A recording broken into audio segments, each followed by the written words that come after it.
As we bid farewell to a leader who has embodied honor and excellence, we welcome one who is equally competent to lead the men and women of the PNP Police General, Nicolas D. Torre III.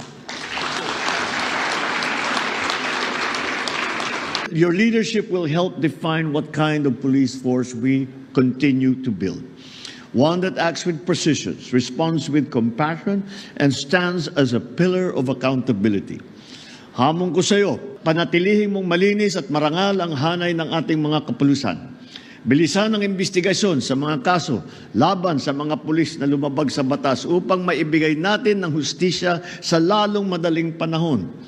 Paigtingin din ninyo ang presensya ng kapulisan sa mga lansangan. Siguruhin mas maraming pulis na umiikot sa mga kalsada at nagbabantay sa ating mga komunidad, lalo na sa lugar na madalas ang krimen at kaguluhan.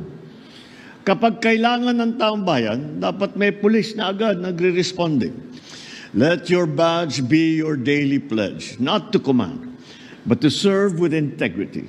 Let every decision uphold the law, and let every gesture reflect the quiet dignity of true public service.